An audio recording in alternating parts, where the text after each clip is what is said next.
This is Frank Lieber. Exclusive interviews with the biggest names in baseball and football. Joe Namath, Johnny Bench, Leroy Kelly, Reggie Jackson. They were all at the recently concluded American Airlines Golf Classic in Puerto Rico, and so were we. Here are informal chats with the superstars each morning at 8:15 and each evening at 9:50. Another service of KRLD Sports.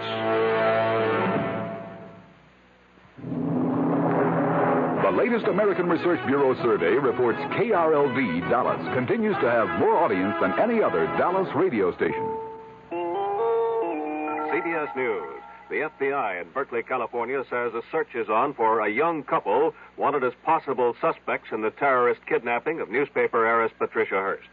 This is John Meyer reporting on the CBS radio network. That announcement in California marks the first major break in the case since the terrorist Symbionese Liberation Army claimed last week that it had kidnapped Miss Hearst and is holding her as a political prisoner.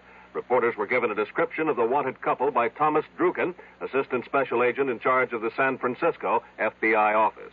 We determined during the course of our investigation that a dark late model Volkswagen was in the immediate area of the kidnapping, occupied by a white male and white female.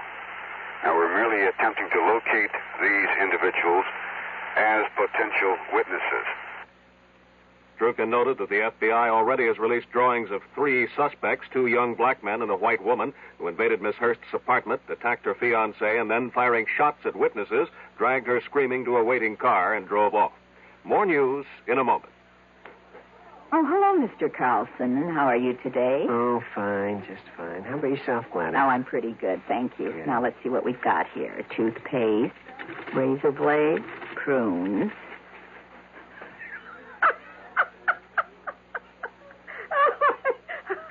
Is something wrong?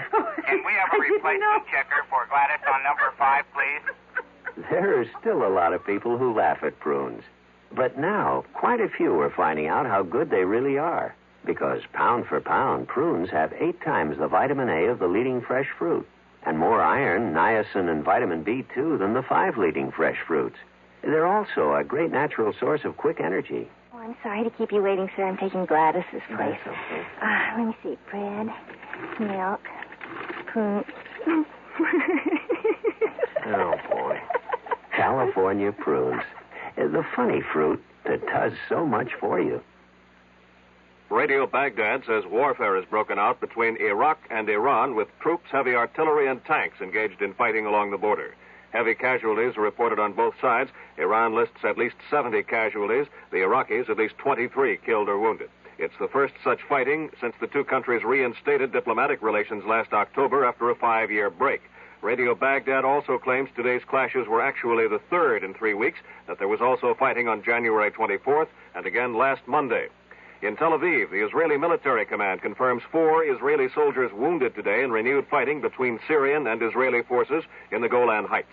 That artillery duel ended a 4-day lull along the ceasefire line. Radio Damascus says the fighting lasted more than an hour, but has made no mention of Syrian casualties. Meanwhile, in Jerusalem, the Israeli government says Russia will try to persuade Syria to turn over lists of Israeli prisoners of war being held in Damascus. Those lists, plus Syrian permission to let the International Red Cross visit the POWs, are the top Israeli conditions for beginning disengagement talks with Syria.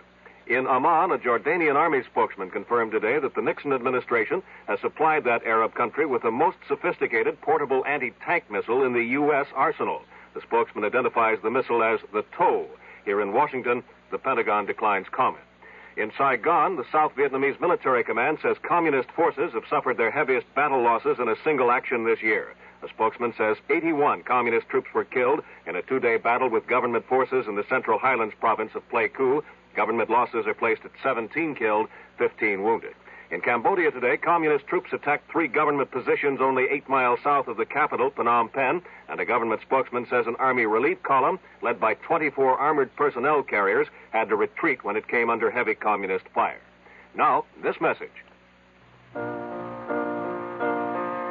A time will come when you need help and understanding, a warm smile, a friendly voice from people who care. It's a plastic world, and that's the truth.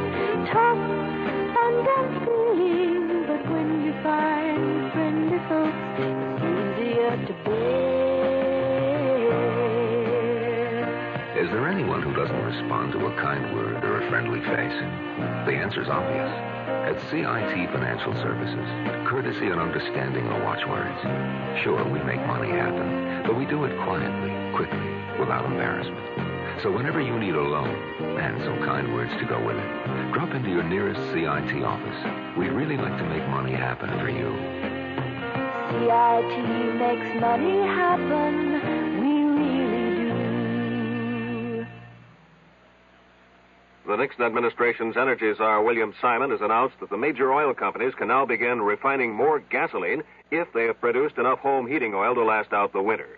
Simon's long-awaited announcement on shifting refinery output comes as motorists in 4 states, plus the District of Columbia, prepare to switch to the so-called Oregon plan for gasoline rationing. The leaders of 13 major oil-consuming countries have been arriving here in Washington on the eve of tomorrow's opening session of a 2-day conference on energy at the foreign ministers level.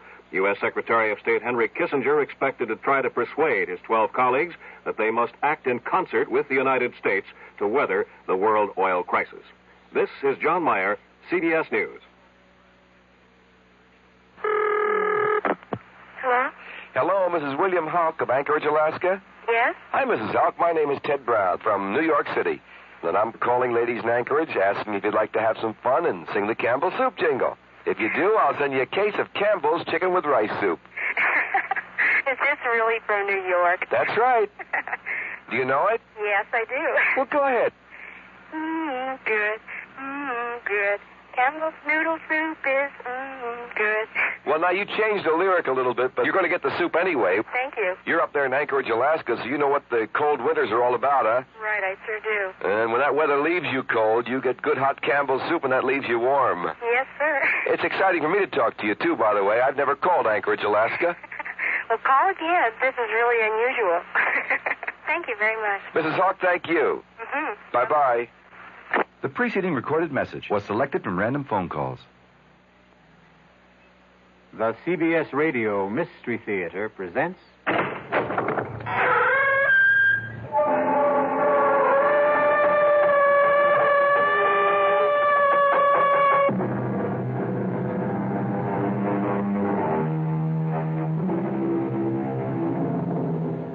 Come in. Welcome.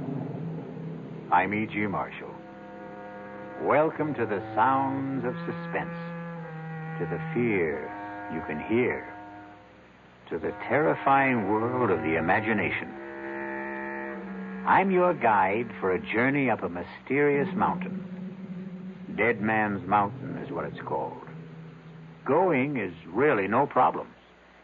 It's coming down that separates the living from the dead. Doctor, a man simply cannot age 40 years in one night. I wish I knew what to tell you, Mr. Johnson. I saw George last evening at dinner. He was 35. This morning, he's close to 80. But how could that happen? He went where he had no business going. Up Dead Man's Mountain. Is there some kind of disease up there? Some germ? Some virus that can age a man? None that is known to science. Then how do you account for it? Probably the Indian legend is correct. Some evil spirit up there hates to be disturbed.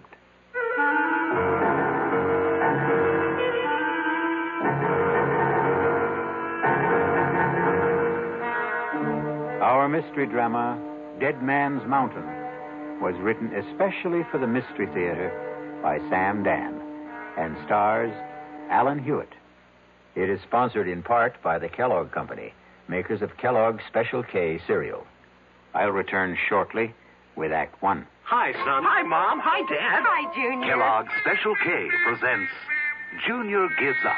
Junior, why aren't you eating your Special K? It's your favorite cereal. Oh, just 'cause. Just 'cause why, honey? Just 'cause Darla said some evil things about it. That's just 'cause why. Hi, Mom. Hi, Dad. Hi, Darla. Hi, sis. Hi, Junior. Darla, what did you tell Junior about his Special K? Daddy, all I told him was that Special K is good for us. Yeah, and anything that's good for me never seems to taste good. But, Junior, you already know that Special K tastes good. Who do I believe? Darla or my taste buds? What's that, son? Oh, nothing, Dad. Son, Special K is America's favorite high-protein cereal. It's got minerals, vitamins, iron, and all those good, nutritious things. But it got to be so popular over the years because it tastes good, too. You mean it's good for me and tastes good, too? Right, son. Right, Dad. Right, Junior. Right, Mom. Right. Right, indeed. Start your balanced breakfast with Kellogg's Special K. It's nutritious and delicious. Right, Dad.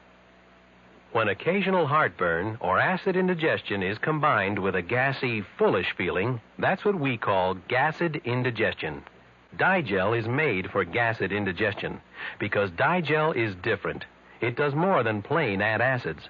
Digel reduces excess acid while its patented simethicone gets rid of trapped gas fast. Use only as directed. Digel for gassed indigestion. No plain add acid can do what Digel can. Was I embarrassed? Even though I used an adhesive on my dentures, they still came loose during dinner. And when I had to be... This denture wearer should change to Cushion Grip, a soft, pliable thermoplastic adhesive that even hot or cold liquids can't dissolve. That's why Cushion Grip lasts and holds dentures much longer than ordinary powder, paste, or cream adhesives you often must apply 2 or 3 times daily. For new, long-lasting security, new comfort, change to Cushion Grip.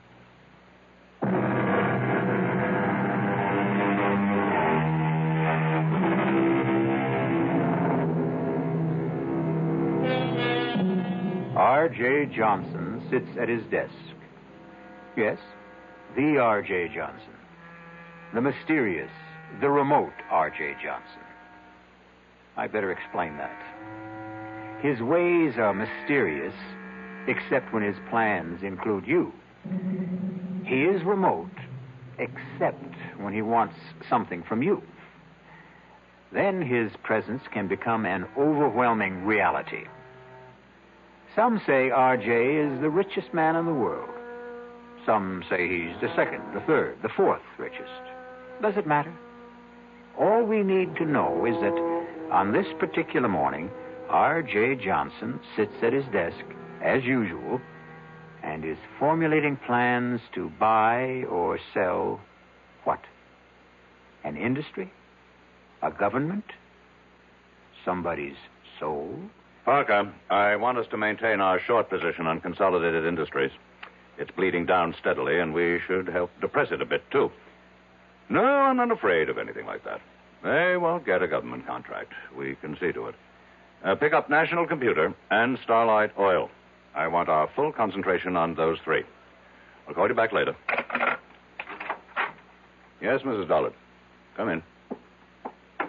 Mr. Johnson, George Morrissey is here. And about time. I want hourly reports on Consolidated, National, and Starlight. See to it that Parker can always reach me. Now, have Morrissey come in. But, sir, about Morrissey. Is there a problem? Well, I... You were saying? Perhaps I should have said... Mrs. Dollard, are you all right? Perhaps I should have said... There's a man outside who claims to be George Morrissey. Mrs. Dollard, you know George Morrissey. I thought I did. If there's any doubt, check security. I did. Then that settles it. He could never hope to get past the lobby elevators if he weren't George Morrissey. Mr. Johnson, maybe what I'm trying to say is there's a man out there. And I don't want him to be George Morrissey. Have him come in here. Yes, sir. Mr. Johnson will see you now. Do you see what I mean, Mr. Johnson? Mrs. Dollard, is this your idea of a practical joke? Who is this? Please, R.J., don't yell at her. I can't stand noise. George? Yes, George. You can't be George. Look at me, R.J. Look at me. I can't believe it. You don't want to believe it. What? done to you? Please let me sit down. He walked out of this office 3 weeks ago. Yes, 3 weeks ago. He was a man of 35. And now... Now I know. I look in the mirror. I could be 75. His hair is all white. He's wrinkled, stooped. And that's not the worst of it. I feel 75. I couldn't even walk without this cane. George, the first thing you have to do is tell me exactly what happened. I was at Manitou Mountain getting the development deal set, and R.J., listen, we'll have to forget it. Give it up. What are you saying? I'm saying forget it. Look at what happened to me. They said, all the locals, they said, the mountain was haunted. Terrible things would happen to anyone who went up there. Talk sense. Can't you believe your eyes, R.J.? Look at what happened to me. George, start at the beginning. I couldn't get anyone to drive up the mountain road. So I hired a car. I drove it myself. I drove it up the mountain and... Yes, and? And that's all I remember, R.J. I must have passed out up there. But something did happen. It's like a nightmare. I can't bring it into focus. Just flashes of it. Terrible things. Be specific. What kind of terrible things? Shapes, forms, voices, saying I was going to die, that my life was falling away, that it was disappearing. What kind of shapes? What sort of forms? I don't know. What size were they? What color? I don't know. You say voices. What kind? High, low? R.J., I were they don't men's know. voices? Women's? I can't remember. Now pull yourself together. Pull myself together. Look at me. I'm an old man.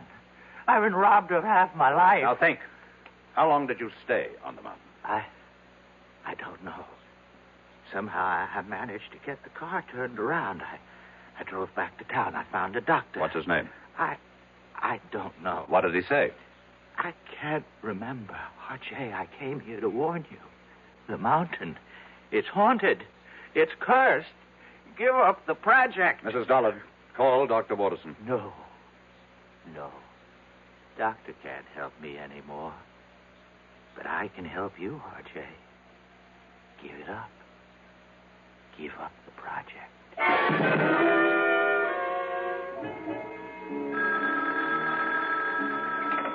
Dr. Waterson?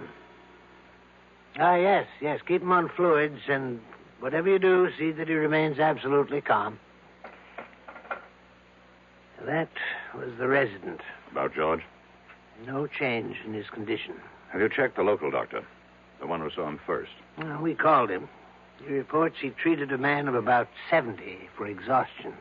That's all you could get out of him? And that's all he had to say. And what have you got to say, Doctor? We find that George Morrissey has the physical signs of a man in his 70s. But you know very well he is not in his 70s. Chronologically, no. Medically, yes. Is there a disease that could age a man so radically in so short a time? I would say a man could be ravaged by some psychic or physical attack, but here we have no signs of trauma. His tissues, organs, nervous system, circulatory system, they show the deterioration that could only be caused by aging. Let's cut through all this, Doctor. How did it happen? We don't know. You don't know. Am I supposed to buy this nonsense about a haunted mountain, curses, and all that? I don't have the answer, R.J. Watterson, over the years, I have contributed millions for medical research. I bought this whole hospital for you. So, are you telling me that now, when I need some answers, I'm not going to get anything for my money? I'm telling you that we have no answers at this time. Is it possible that George could be faking? Why should he want to fake? Answer my question. The answer's no. I want to see him. He's very weak. Is it important? I don't make unimportant requests. Well, just for a minute or two at most. And please, don't excite him.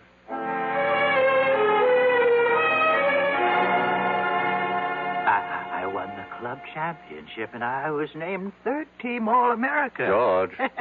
Girls, you should see how the girls would fall all over me. George, pay attention. Huh?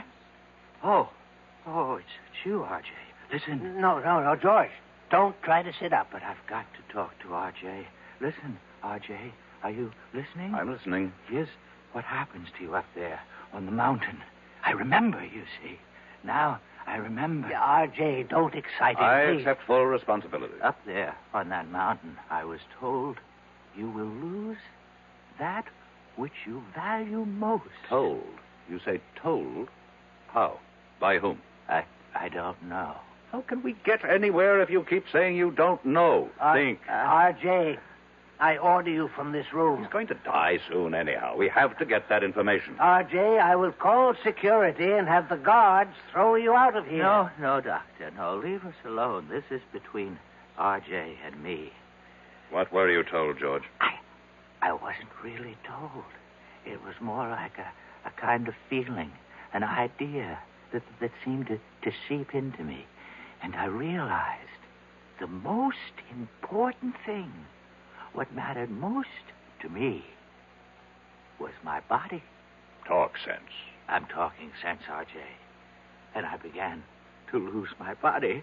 What do you mean, lose your body? The way you really lose it. To old age. Only, oh, God. Only I was losing it then and there. And all at once. Is that what you think happened, Morrissey? But look, I got away from there, you see. I got away just before I would have died. But why? I should have stayed. Look at me. What good am I now? Be calm and practical, George. We have the greatest doctors in the world here. We'll beat this thing. You can still beat it, R.J. You can still beat it. Just don't go near that mountain. Just give up the project.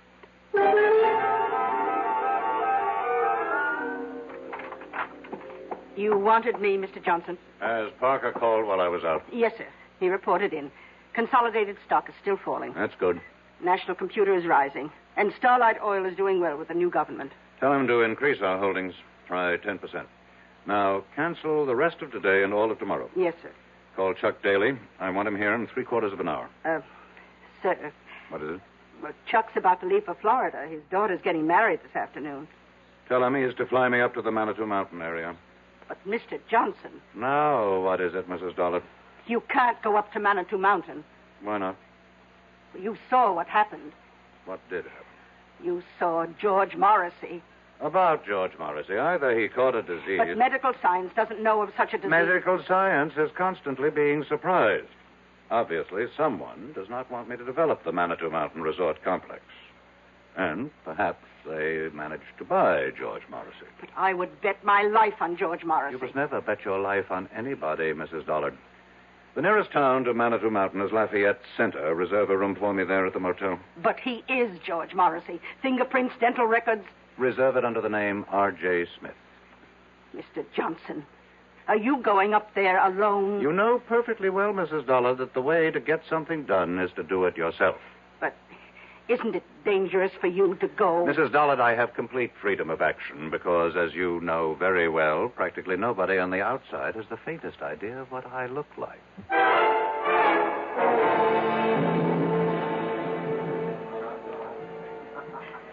How many days do you plan to spend with us, Mr. Smith? Well, that all depends. Oh? On what? Do you suppose I could hire a car and driver? Oh, let's see. I have some cards here. Pick out any name. Tell him Doris Evans over at the motel recommended you. Do you mean I need a recommendation to hire a car? Well, it's deer season. Can't expect a man to concentrate on his business. I would think you can if you pay him and he recognizes his obligation. Well, I can see you're a very serious-minded person, Mr. Smith. What brings you up to our frivolous part of the world? I intend to do some sightseeing. Sightseeing? Well, I hear you have some very beautiful country. Oh, yes, we do have a lot of very beautiful country up here. Wild, unspoiled. And we aim to keep it that way, too. Tell me, is there a doctor in town? Oh, I hope nothing's wrong. Wouldn't want you to get sick on us while you're here. No, I should just be checked every now and then. Oh, well, we do have Doc Stallings. Does he have office hours now? His office hours are when he's not hunting or fishing. But I think he'd give up a chance at a 12-point buck for you. Why? Well, he doesn't get an opportunity like this every day. To do what? To treat the world-famous R.J. Johnson. I see. How did you know I'm sorry. Really, I shouldn't have given it away. After all, if you want to call yourself Mr. Smith, we should indulge that little conceit. But how did you know? Mr. Johnson, the whole town knows you're up here. Why, we've all been waiting for you.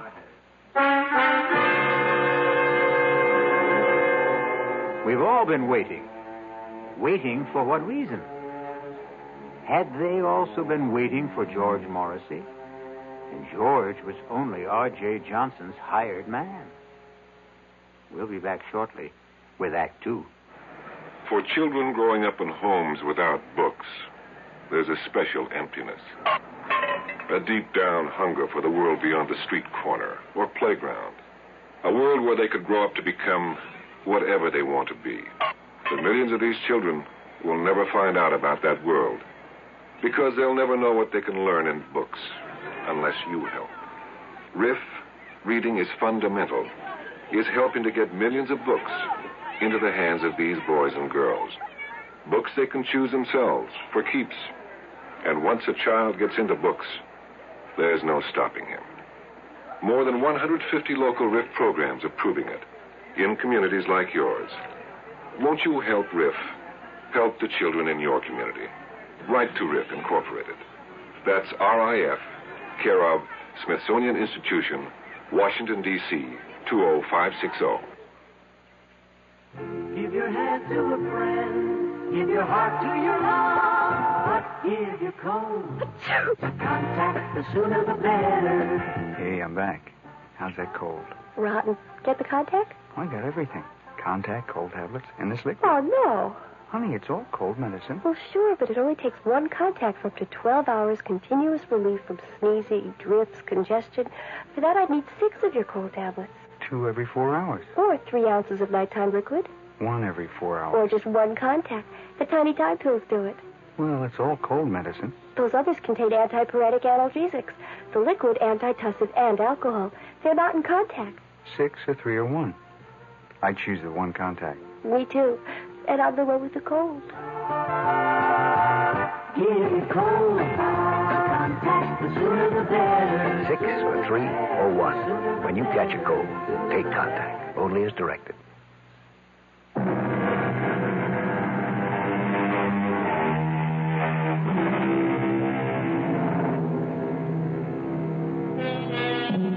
One of the world's wealthiest men sits in the tiny lobby of a small motel in an out-of-the-way village somewhere in the Adirondacks. And suddenly he feels that all of his money and power somehow seem to be very far away at this anxious moment. You say the whole town's been waiting for me, Mrs. Evans? Yes, we've been waiting. Why? Well, you own us now. I own you. In a manner of speaking. You own all the land that surrounds this village. I would think of myself as more of a neighbor. Well, we don't think your plans for the area will make you a good neighbor. You had your chance to protest against the project at the hearing. And we did. And after the legislature weighed all the pros and cons, they acted in the interests of the entire state, not your narrow provincial prejudices. You really believe that, don't you? I certainly do. Well, we know why certain votes went a certain way. Oh, do you? Suppose you tell me. We know there was bribery and pressure. Really? None of this was found by the special prosecutor's office. Well, I must admit, though, I admire your courage. My courage? To come up here, all alone, without your thugs. Oh, just a minute, Mrs. Evans. Oh, they have clean fingernails, excellent manners, college degrees. But they help you to steal and cover your tracks. In that sense, they're no better than common thugs. You really believe that, don't you? Now, let me set you straight. I have never done anything illegal. Oh, you can't be serious. No court has ever found me guilty of any crime. Congratulations. But here's what I am guilty of. Success. And this has earned me the envy and the hatred of millions of people. But that's human nature. I understand that. What I don't understand is the attitude of the people in this town. I'm not taking anything from you. I'm going to make every one of you rich. Can't you believe it? Oh, yes. We believe it. Do you have any idea how property values in this town will skyrocket when the development is here? Yes, indeed. Then why is everybody so unhappy? You know, you remind me of my husband. My late husband, that is. In what way? He was an unsuccessful version of you. He also worshipped money, but he didn't know how to make it. Now, what happened to your husband? He went up to what your investment brochure calls Manitou Mountain. Dead Man's Mountain, we call it around here, and it killed him. How could the mountain kill him? It's an old Indian legend. Unless your conscience is completely clear, that mountain will kill you. Well, it killed poor Sidney Evans, rest his soul. Killed him? How? He was discovered at the foot of it. He was completely shriveled. There must be an explanation. Doc Stallings never found it. He just wrote it up as death due to causes unknown. Stallings is, after all, only a country doctor. That's right, he is. Tell me, how do your high-powered city doctors explain Mr. Morrissey? Well, you know about Mr. Morrissey. Oh, the whole town knows about Mr. Morrissey. Poor Mr. Morrissey, he went up there. Something he had no business doing. I must correct that. He had every business doing it. He was my agent inspecting my property on orders from me. But the fact is, he went up there, and the mountain got him. Have other people met with mysterious results after climbing that mountain? Oh, very few and far between. We may be just country folk up here, but we learn from experience.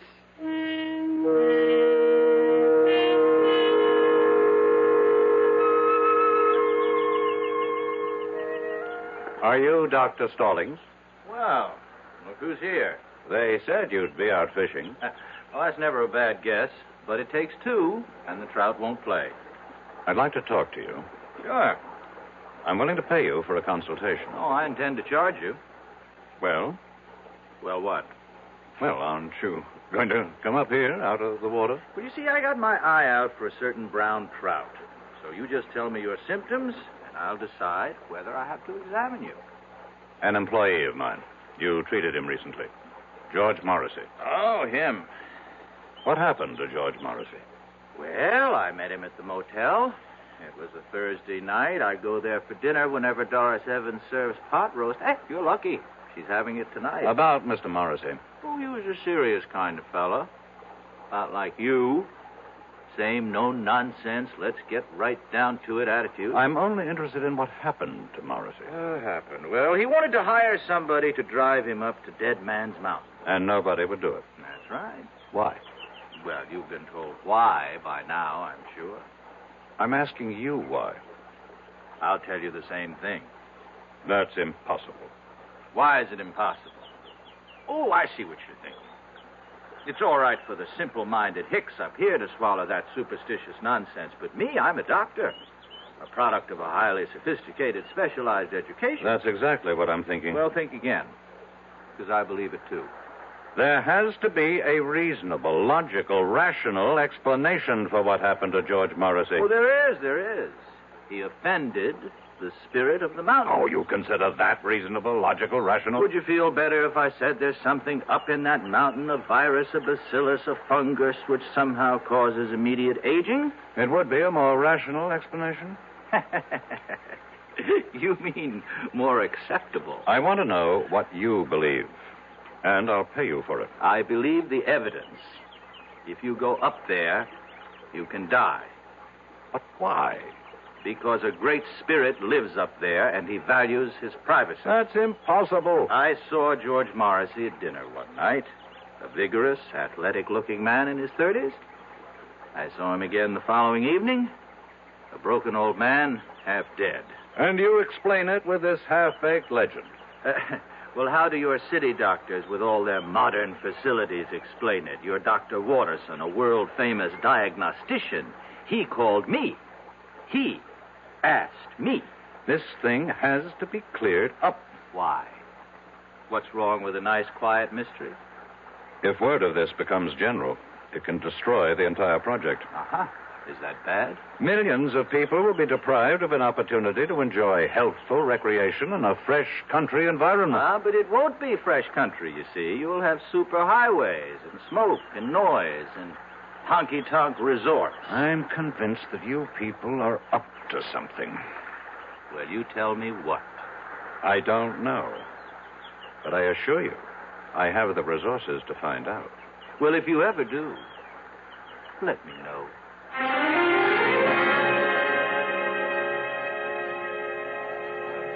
Well, did you find Doc Stallings? My secretary should have called me on the hour. Oh, she did. We serve dinner till 9:30, but the best time to eat's around 6. From then on, it's leftovers. I'll have a sandwich sent up to my room. Oh, you're joking. I don't tell jokes. You mean all you want for dinner is a sandwich? Mrs. Evans, food is merely fuel. The body is just a machine, and so my tastes are very simple. Whom do rich men think they impress when they say they have simple tastes? Do you have a wife? I never married. Oh? Well, so far we've eliminated wine and women. I can see by looking at you that there isn't too much song. Well, what do you do with all your money? I make it grow. Well, whatever you do, don't go up that mountain. I don't think I need any more advice from anyone around here. I would like to place a call to New York. You go up that mountain, and when you come down, you'll be penniless. You have my secretary's number there. Please put it through. Just remember, I told you.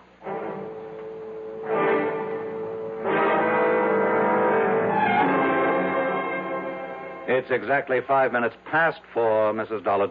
I know that, sir. Why haven't you heard from Parker? I'm expecting a call any moment. Any moment was not his orders. I specifically directed him to report on the hour. Yes, sir. Why is there a delay? I don't know. Well, find out. Mr. Johnson, I'm only human. What did you say, Mrs. Dollard? Mrs. Dollard? Operator? Operator!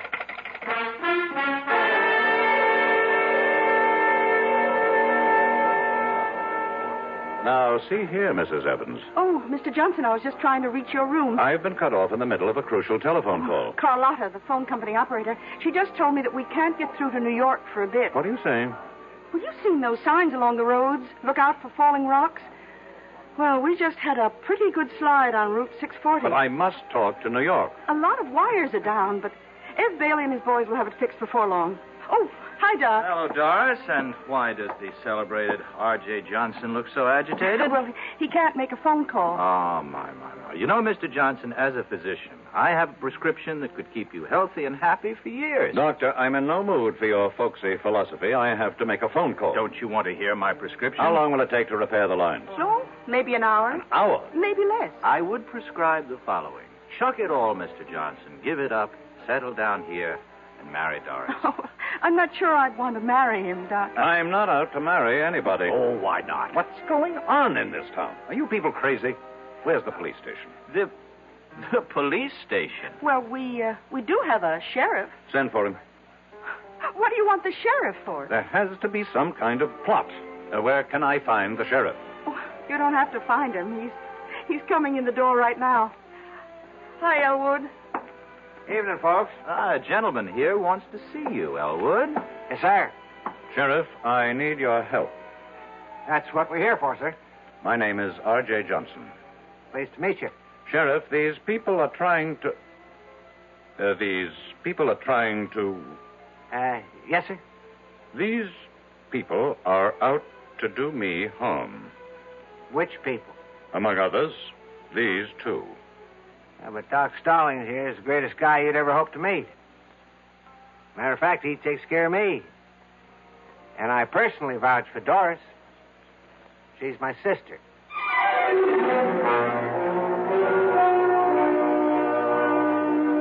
A very nice, tidy little town. And the natives are so friendly and obliging, and so concerned with your well-being. But right now, R.J. Johnson feels overwhelmed by their solicitude, as if he is being literally killed with kindness. We'll return shortly with Act 3.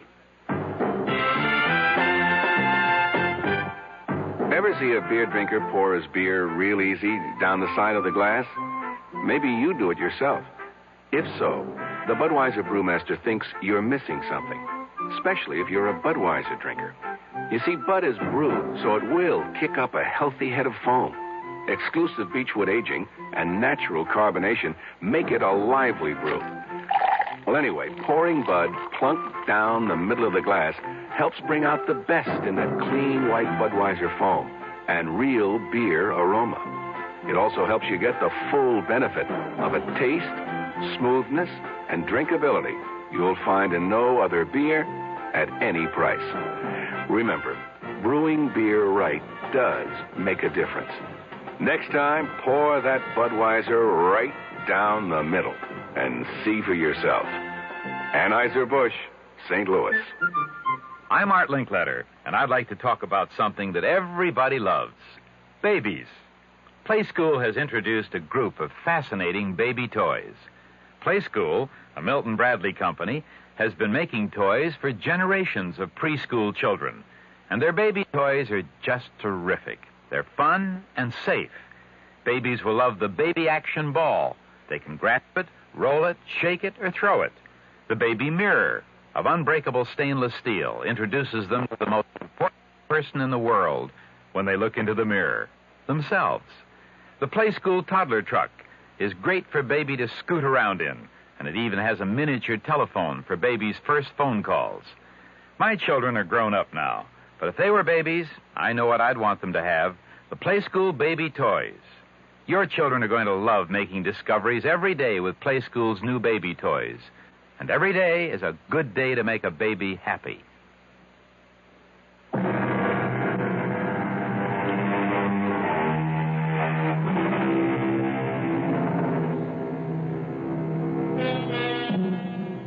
Are the people of Lafayette Center the kindly, generous-hearted folks they seem to be? Or is this a place of evil where death waits for strangers, especially a wealthy stranger like R.J. Johnson? How are these good people out to harm you, Mr. Johnson? I don't know, Sheriff, but something is going on. And I demand protection until I can get some of my own people up here. Hey, you got to appreciate my position, Mr. Johnson. There's nothing I can do unless you make a choice. Well, we're only trying to help him, Elwood. You see, I look at this man's face, and I hear the tension in his voice, and I see his color, you know. So I say to him, change your way of life. Settle down up here. Is that harming him? Well, it doesn't seem like it. I recommend a more regular routine. And we both keep warning him, stay away from Dead Man's Mountain. Mr. Johnson? About... For reasons best known to yourselves, you people are determined to keep strangers at a distance. Oh, we'd only be too happy if more folks would move up here. And so you invented this nonsense about a cursed and haunted mountain. But why? You know why, Sheriff. Because to any man of intelligence and courage, it presents a challenge. But before a man goes up there, you prepare him. Well, gentlemen, you can stay and listen to all this. I've got to serve dinner. By all means, Mrs. Evans. We can continue this discussion at the table. Oh? I thought all you wanted was a sandwich. Oh, no. Tonight, I'm having all the trimming.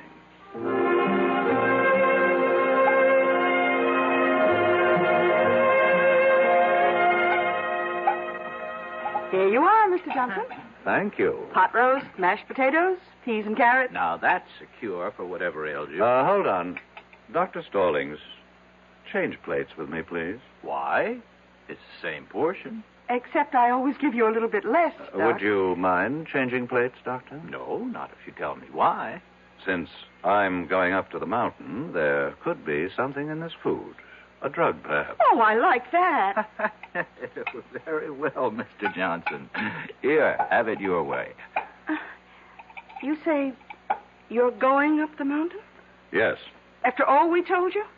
I'm going up that mountain to prove that it's just an ordinary piece of undeveloped country real estate. Can you stop him? Why does everybody want to stop me? Well, look what it did to your Mr. Morrissey. Suppose, for the sake of argument, there is something dangerous up there, and it gets me. Isn't that to your interest? Without me, there can't be a development project. Well, we have a more basic interest. We have obligations as human beings. Well, now, I will need a car. There's a road, I assume. Oh, yes, sir. It leads up to the top. But why go now? At night? Because the word should get around. R.J. Johnson drove up this dead man's mountain, as you call it, in the dead of night, and just as calmly drove down again. But, Mr. Johnson, You really... have something to learn, Mrs. Evans. You think a man becomes rich through trickery, violence, and all manner of illegal, immoral, and unethical acts. I never said that. But you believe it. Tonight, you're going to discover how I became rich. By daring to do what other people consider impossible. It's that simple. I would still advise you to keep away from that mountain. Let's end the little game, Doctor. I've humored all you people long enough. Well, very well. How do you account for George Morrissey? Very simple. George Morrissey is not R.J. Johnson. Oh. Does the spirit of the mountain, going along with the legend, kill everyone whose conscience is not clear? Very well. I'm safe. My conscience is unblemished. Elwood, I still think you should stop him. The sheriff has no right to interfere. I'm merely inspecting my own property. Well, he's right, Doris. A little exercise in morality here. Who would care to accompany me? You look down on. You are the pillars of virtue. You mean there isn't a clear conscience among the three of you? I'll drive you. Doris, what do you say? He's challenged us. But, Doris, you know you can't fight the mountain. Well, we can't let somebody else get killed up there either. Well, what can you do? Well, at the first sign of anything suspicious, I can turn the car around. Mr. Johnson, you've got yourself a driver, and I suggest we leave right now. The moon goes down early around here. First, I have to call New York. But the lines are still down. How do you know? Carlotta will let us know when they're fixed. Maybe I'd better wait. Oh. Don't tell me you're starting to have second thoughts. I have some very important things to check out. Well, we can drive to the top of the mountain and back again in an hour. How do you know? Have you done it before? No, just a guess. And I'm ready if you are.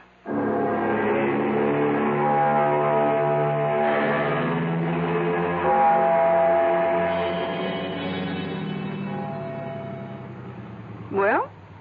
What is it, Mrs. Evans? Well, we're here. We're at the foot of Dead Man's Mountain. And there, you see, on your right, is the dirt road that leads upward. How far? Oh, I don't know. Well, what are we waiting for? You won't change your mind, Mr. Johnson? No. I still don't understand why you have to do this. This is another reason why I'm a rich man. I buy stock nobody else believes in. I finance schemes other people think are harebrained. I back men no one else will work with. And I climb mountains everyone else is scared by. I'm climbing this mountain, too. Then you also deserve to be rich. Well, do we go ahead or do we turn back? One must always go ahead, Mrs. Evans. Then, here goes.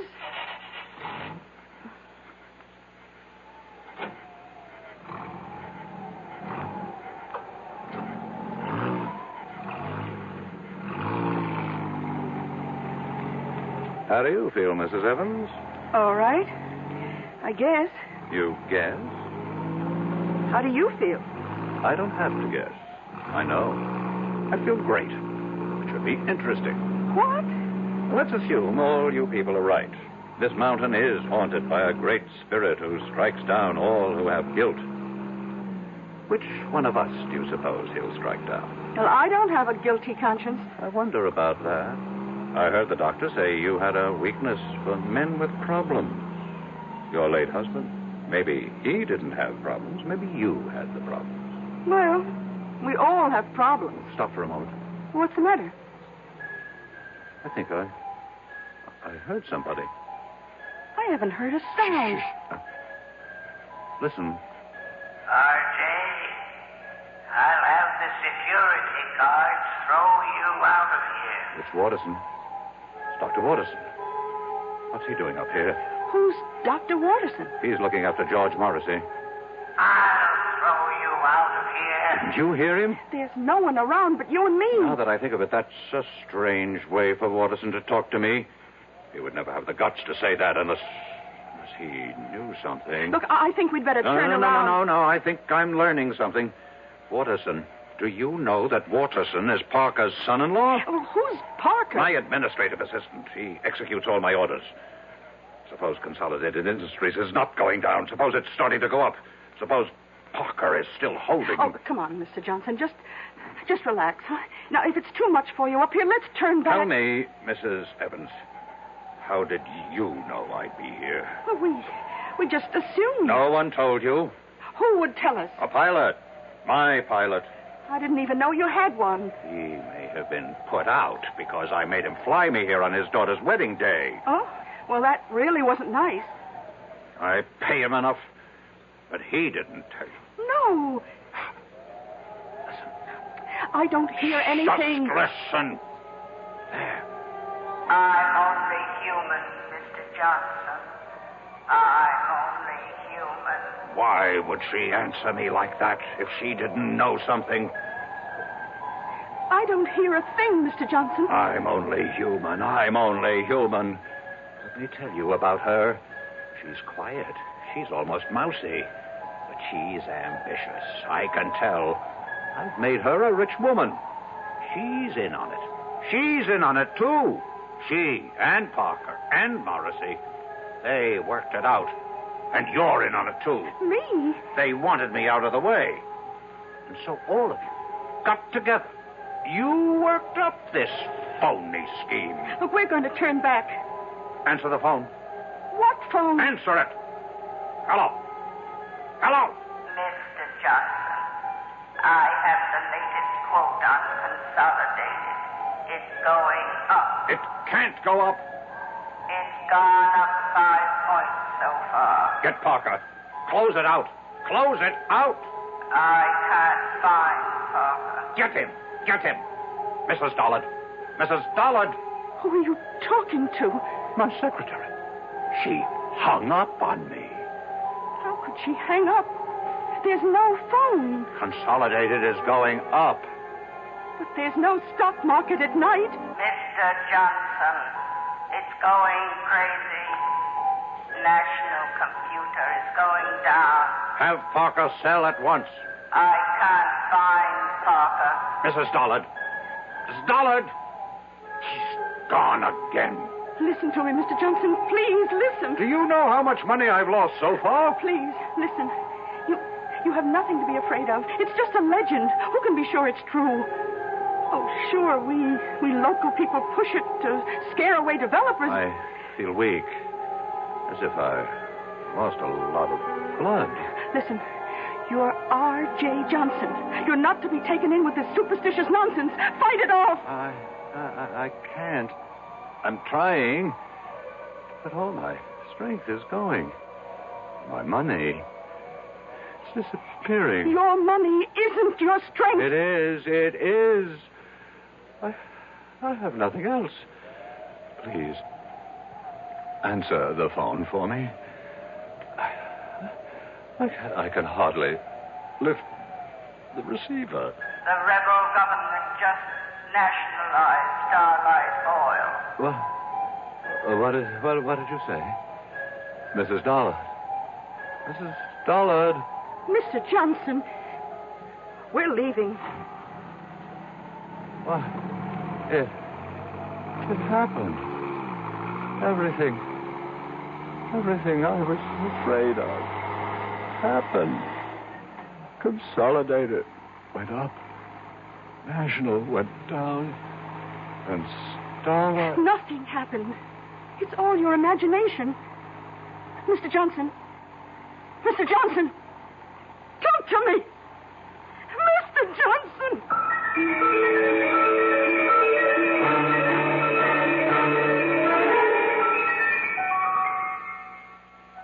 He's dead.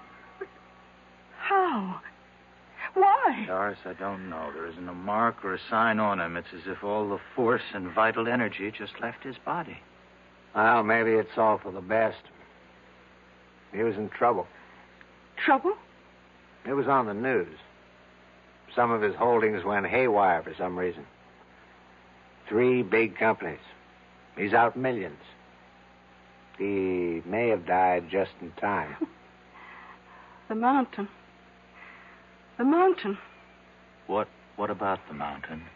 It's true. Every word we say about it. It's true.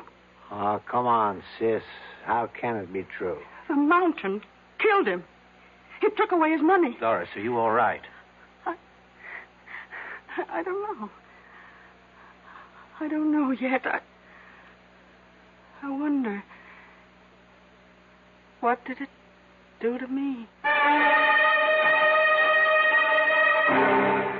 Well, what did it do to Doris? Everybody loses what he values most up on Dead Man's Mountain, as the saying goes.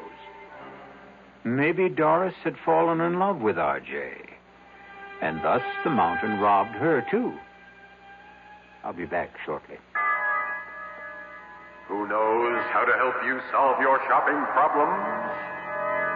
Your Better Business Bureau knows. For heaven's sake, this store won't give me back my $25 for the ice skates. All they would give me is this credit slip, and they don't even have any more skates in my size. Oh, what am I going to do?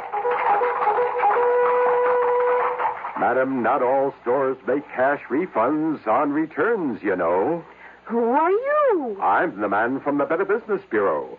You know, only some stores will make refunds because it's their policy to do so, not because they're required to do so. Next time, remember, find out about a store's policy on refunds and exchanges before you buy. I guess you're right. Well, you know, it's just another tip from your Better Business Bureau.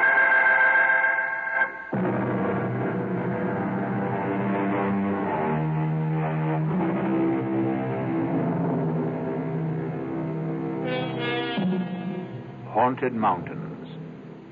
Did this one cause certain stocks to go up and down one day recently? It certainly seems no more far-fetched than some of the explanations people have for the market. The cast in our exercise in The Extraordinary included Alan Hewitt, Bryna Rayburn, William Redfield, and Robert Dryden. The entire production was under the direction of Hyman Brown. Now, a preview of our next tale. The only way to learn how to swim is to jump in the water, right? I simply can't make you understand, can I? Well, maybe I can make you understand. Forget it. You want to get that dinner ready? I'm hungry. Yes, I'm going now. Look, why don't you change first? Change? Yeah, your clothes. Get more comfortable. Yes, I think I'd like to do that, George. I won't be long.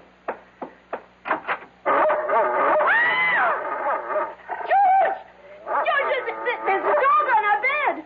A horrible big dog. Take it easy. That's my surprise. That's it. Tell her. Get him out of here. Please, George, take him away. It's only a dog, for Pete's sake. He's not going to hurt you. Get it out, George. Please. Radio Mystery Theater was sponsored in part by Anheuser-Busch Incorporated, brewers of Budweiser. This is E.G. Marshall inviting you to return to our Mystery Theater for another adventure in the macabre. Until next time, pleasant dreams.